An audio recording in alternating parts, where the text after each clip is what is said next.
Hey guys, this is the Mind of Lilith, and thank you for joining me today. I wanted to quickly share my thoughts about some of the backlash and commentary that I've been hearing about PnB Rock's untimely passing, okay? So, over the past 30 years, if you guys are in your 30s and 40s and 50s even your 60s, if you're in your 30s or older, you guys remember a time where hip-hop music was being protested by women and members of the community in a black intelligentsia who were like, yo, we don't like the messaging that's being presented in this music. This is not a good representation of our people and our culture. And what did the rappers always say? They always said, it's just for fun. It's just entertainment.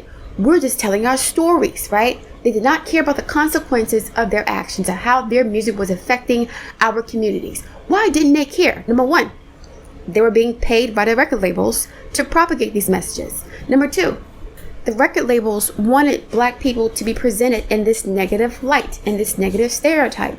If you watch the movies from the 90s that became really popular, they were usually gangster rap movies, okay? If you watch TV shows about black culture, they're usually oriented around crime, dysfunction, chaos, and trauma. Look at 50 Cent. Damn near every freaking show that he's produced and created is about this dynamic. The criminality, the violence, the danger, and the destruction within our community. And number three, these rappers would not be living in the same communities that they are poisoning with their music. So once they get the bag, right, and the record labels give them some success and some access to wealth and whiteness, what they do is they run away with their Latina girlfriends or their white girlfriends or their exotic girlfriends, and they move into the suburbs, right, which were once safe places for them to hide and run away from the burning hood, right? The burning neighborhoods that they were making money off of, promoting the lifestyle, but not really living it anymore, but still promoting it, right? So for them, it was just entertainment, right? When our black brothers and sisters and children were being killed in the streets, it's just entertainment.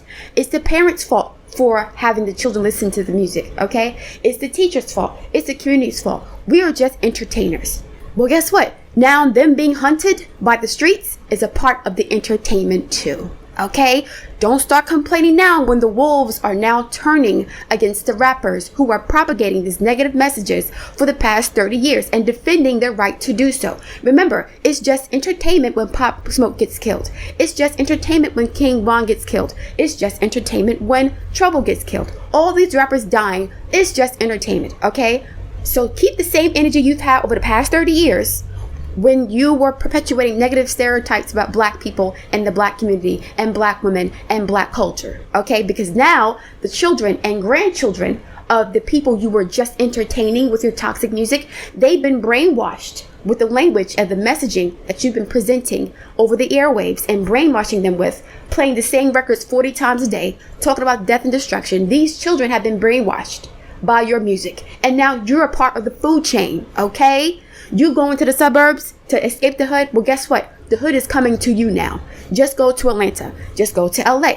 The negative hood dynamics and stereotypes that have been glorified by these rappers, they're going to now have to deal with the consequences of their actions. Now, their suburbs are becoming the hood too. You know why? Because they got to look over their shoulders constantly. They got to make sure that when they go out to get something to eat, right, in their wealthy enclaves, that, you know, some goons from the hoods that they left behind aren't following them. So now they've brought the paranoia and the trauma associated with living in the hood to their new suburban homes and communities, right? Fuck the community that you came from, because over the past 30 years, you were just entertaining us by selling dysfunction and trauma and death and misogyny and genocide, etc. So let's keep doing that. Keep the same energy you had now that you're being hunted. All of a sudden, these rappers and entertainers, right, and people in the record industry who've made bank selling destruction to our community, poisoning our community, you know, vilifying people like C. Dolores Tucker, like the women who went to Spelman College in 2005 to protest Nelly.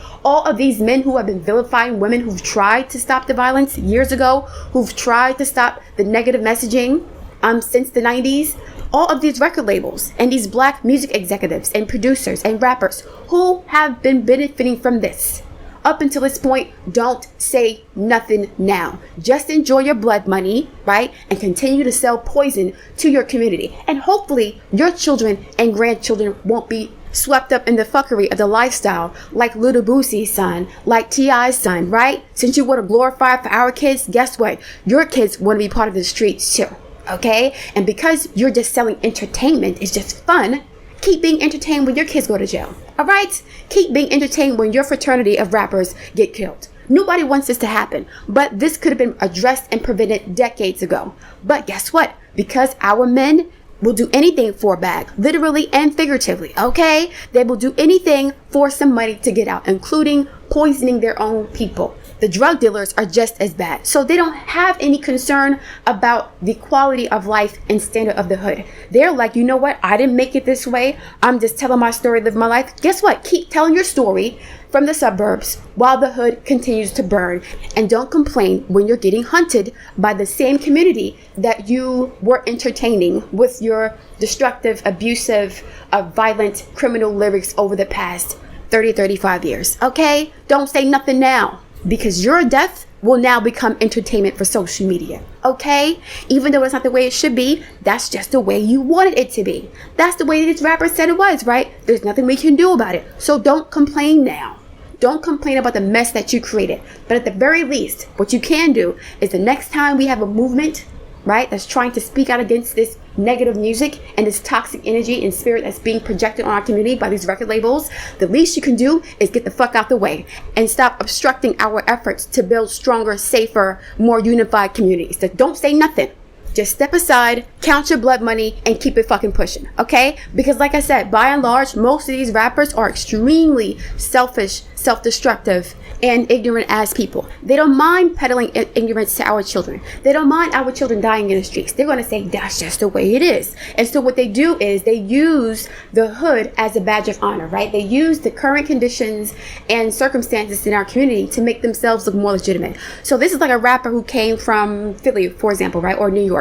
You know, I grew up in the streets of Brooklyn, you know, and it's still hard out here. But you ain't out here though. You're living in Los Angeles. You're living in Miami or Miami Beach. You're living in better communities and neighborhoods. But what's happening is they're using the hood energy or the hood dynamics to put themselves on a pedestal, to legitimize their career or their brand as a hustler or as a survivor, right? Like 50 Cent does. He's still making movies about the hood, TV shows glorifying hood life, right? But he's been out of the hood for several decades. It becomes trauma porn at some point, and they don't care until the goons are at their door, until the goons who are entertained make a visit to their restaurant, make a visit to their home, make a visit to their show. Then it turns into, we gotta stop the violence. We gotta do better, y'all. Okay, so what happened 20, 30 years ago? What happened to the entertainment? Let it stay entertaining. Isn't it entertaining to watch people get killed? Or is it only entertaining when the poor black people who you're using to propagate your own career and your own financial success, only they can get killed? But when you're getting killed and your brothers are getting killed, right? And you're in danger now and you can't floss and stunt. Now there's a call to action. We got to fix the violence. Charlamagne was like, yeah, you know, we got poverty and trauma in our communities. And his radio station, I'm sure, Power 105, plays this tragic, destructive, hateful trap music. Okay, this violence music, this trauma porn. I'm sure the radio station plays this 30, 40 times a day, right? And Charlamagne is not broke. He doesn't need the money. And I don't listen to radio at all, right? I don't listen to any of the radio channels. I may listen to oldies if I'm traveling once in a blue moon. But for the most part, I stay away from radio because it got ratchet and garbage over a couple decades ago. So I stay away from it. But I'm pretty sure 105.1 and Hot 97 here in New York and, you know, some other radio stations that are pretty popular in metropolitan areas, I'm sure they play death music all day, every goddamn day. I'm sure they play trauma music all day, every day. This is my story. This is my life. This is what I have to go through. Okay, so guess what? Why do you want your pain to be a source of entertainment for other people? Why? What's the benefit of that? The benefit is this. These men are willing to do anything, to bend over for white supremacy. They're willing to sell their souls, to suck any peen, to make a bag, okay? And I'm speaking literally and figuratively. They don't have a moral code. Their code is get out the hood, get a bag, find an exotic female to move to the suburbs with and watch the hood burn from a distance and then floss and stunt in the hood as if I'm somebody to be envied. Most of these men want to be envied. I'm not saying that it's right that they're getting killed, but guess what? They've spent the past 30 years selling death to our community. At the very least, artists who are woke backpack artists don't have to deal with this mess. You don't hear about Mos Def or Outkast or Lupe Fiasco or Kanye West dodging bullets. It's only these death rappers, these trauma rappers who have nothing else to talk about but the same motherfucking story that everybody else is talking about. I had it hard, I had to sell drugs, I had to kill somebody. Nobody cares, right?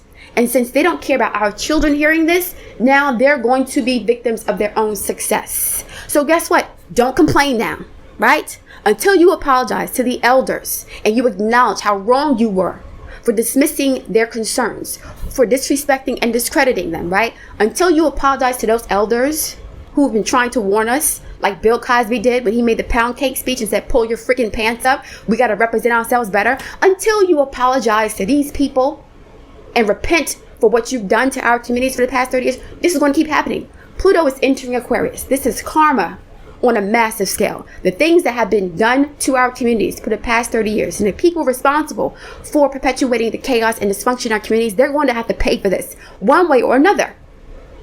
Okay? As the wealth gap gets larger between the haves and the have-nots, the wealthy people who made money off of the hood, right? Instead of promoting trades and education, okay, and entrepreneurship, and they promoted drugs and twerking and stripping and killing people.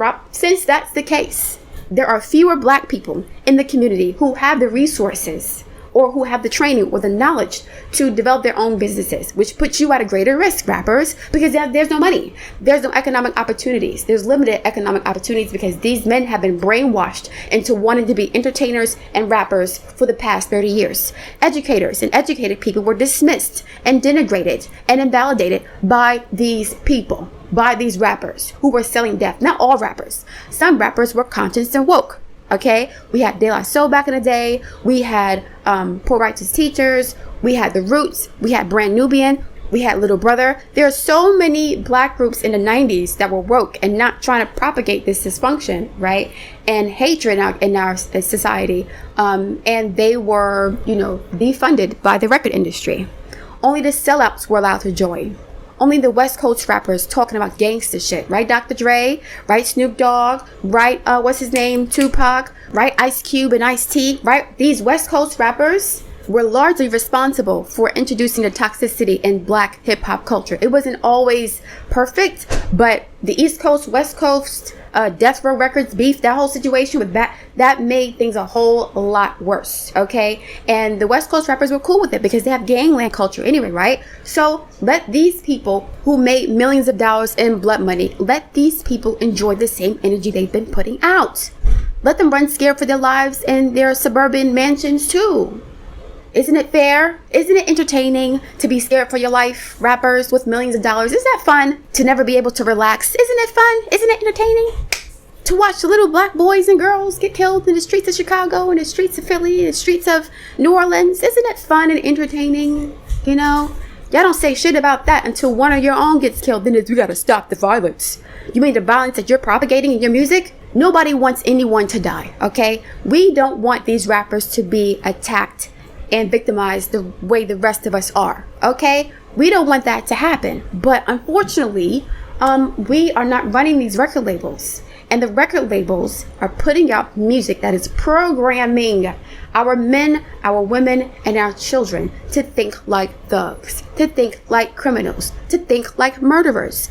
This is what the music has been promoting for the past 30 years. It is now a part of the culture, okay? And to be honest, we have to disinfect this part of our culture. How do we disinfect this part of our culture? By disempowering these rappers, okay? By penalizing them for making a bag off of Black death and Black destruction, okay? By boycotting their music, by not allowing our children to listen to their bullshit, by stop twerking in their freaking videos. We have to hold these rappers accountable for propagating and perpetuating violence in our communities through their music, period.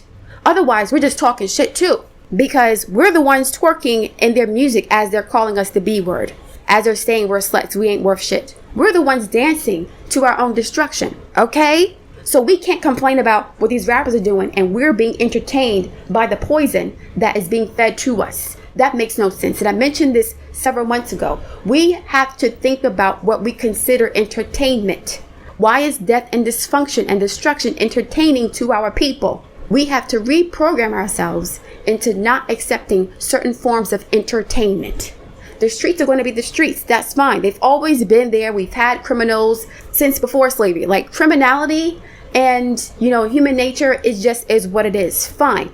But it doesn't have to be at this level. It doesn't have to be this bad. We can kind of tone down a little bit, maybe, by not perpetuating and promoting the culture of death through the music, through the TV shows. I'm going to talk about the purge thing in Chicago probably either tomorrow or Sunday, because there's a connection between the music, the food, the education system, the economics, and every other component that has been added in this petri dish of the Black community to create this current circumstances and situation that we're in right now. So anyway, just to recap what I'm saying, the chickens are coming home to roost for these rappers. The rappers who sell death and destruction to their communities, right, for a bag, who make it entertainment, they're going to be part of the show too. What kind of show is it? A show about death, dysfunction, envy, chaos, murder, drugs, strippers, hoes. That's the show they want to be a part of? Then welcome to the show. Instead of the Cosby Show, we're going to get more of power. We're going to get more of empire. We're going to get more of snowfall. Instead of positive representation of the Black community that we can aspire to, we're going to continue to look up to these rappers who are largely uneducated, ignorant as hell, materialistic, stupid, violent, and criminals. Okay? And we're going to allow ourselves to be entertained by their wickedness. Don't complain now. What are you complaining for about PnB Rock? Rest in peace to him, right? But guess what? We were warned decades ago. Weren't there congressional hearings about hip hop and the negative messaging in the music that was more harmful to the community than good, right? Preaching about how hard you had it in life is not changing anything. Yes, you can bring awareness to the issues of poverty and equality and trauma without sensationalizing it, right? Why are you talking about pain and trauma with women in the background twerking, casting a spell on your impressionable, ignorant ass audience? Why would you do that? Why not include a lesson in this? But no, they're not doing that. They're more so interested in selling records that the record labels want them to sell. And the record label said, we want you to be presented in this way. Tank was on the Drink Champs a few weeks ago, and he talked about this. He said the record labels want us to be symbols of violence, of destruction, and death. These record executives who are not Black by and large are more comfortable seeing us as depraved animals. They don't want to see us making love music. They don't want to hear about Black love and Black family and Black unity and, the love of women and children. No, they want to see you like an animal. That is where you're at your best. That is what he said. The record labels, that's how they feel. They feel like Black men and women are at their best when they're twerking and when they're killing each other. Base chakra shit. Anything below the heart chakra is what these record labels promote. Period. And like I said, rappers have been getting away with it, by and large. Yes, we've had some casualties in the hip hop community. We've had a lot over the past 30 years. But this is what they've created. The rappers who talk about positive things, by and large, are not victims of this violence. It's usually the ones who sell the violence, and their words come back to haunt them. This is how energy works. So if you don't want to be part of the entertainment rappers, stop selling your trauma as entertainment to us. Okay? All right, guys, I'm going to leave it there. I look forward to reading your comments. Please like, share, and subscribe, and I will speak to you soon.